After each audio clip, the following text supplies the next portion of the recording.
thank the Minister for his comments and agree with many of his sentiments. I thank the Minister for updating the House as to the 2024 Phonics check results. Unfortunately, with 70% of students at the mark, I think we can keep improving. Last year was 71%, it's broadly the same, it's a statistical glimmer of difference. But what we would hope to see is continued improvement, because if our advantaged schools are at 80%, there's no reason they can't be at 90% or 95%. There are schools with socioeconomic disadvantage in this state that are achieving 80%, 85%, 90%.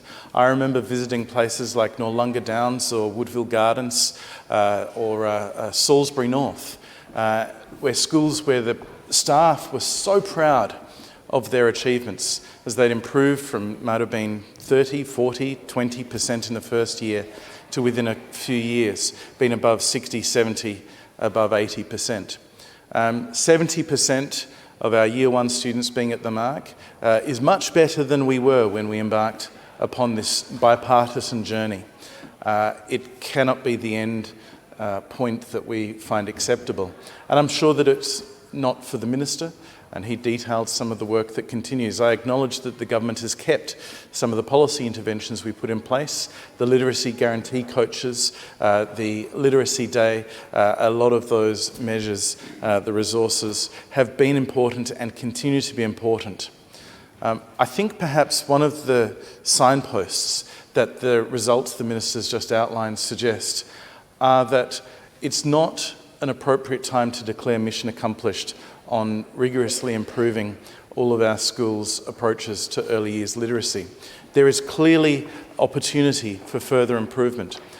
The tyranny of low expectations that might be visited upon students who are in schools that haven't yet achieved the bar should be countered with the optimism and the courage to consider that there are schools that have seen dramatic improvement from numbers in the teens or the 20s through to the 70s, 80s and potentially even 90s. And it's an opportunity for the Minister in the work that he does over the next year and a half until obviously he's replaced by a future Liberal Minister, to burnish his reputation with that continued improvement. I'd encourage the Education Department. Obviously, these checks are relevant for our public schools, our non-government schools who've had the checks made available to them. Some of them use them, some of them don't. We're able to talk about the public system when we talk about these checks. The opportunity is there to reinforce and reinvigorate the value of this work. I think that it is not for lack of the resources being available in this case. I think that the Minister and the Chief Executive have ensured that the resources remain available, and I commend them for that.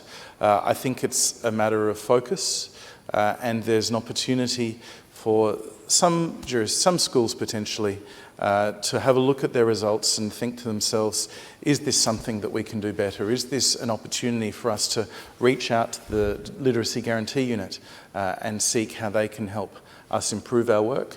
Are there things that we can be doing differently? Now, I notice it's been an extraordinarily complex time for schools. The pandemic presented its own challenges, but that 2022 school year where the department was dealing with teachers or students being sick, there were changing regulations, as is natural as we were coming out of the pandemic and resuming normal life. In many ways, as our community resumed a level of normality that they'd been yearning for 2 years, our schools went from being the most stable places in our community to some of the most destabilised in that 2022 school year. Teachers, students being sick, being out of school, being in school. And consequently, partly, there's many factors that have resulted in a teacher shortage that we're now dealing with. But we have hundreds of teaching students who are working in our schools as well. So I recognise that there are many causes for disruption. These phonics checks are welcome. These phonics check results are to be welcomed. It's not a significant deterioration, it is 1%. So I don't want to overstate it by by any case. It is a glad piece of news that we are still above 70%, but it is also an excellent opportunity to re-energise our focus on our children's literacy, because very few things, if any, are more important in enabling them to fully grasp and succeed in their curriculum. Once again, thank you to the Minister and to all of the educators, families, and especially the students for the work that they've done in their learning this year.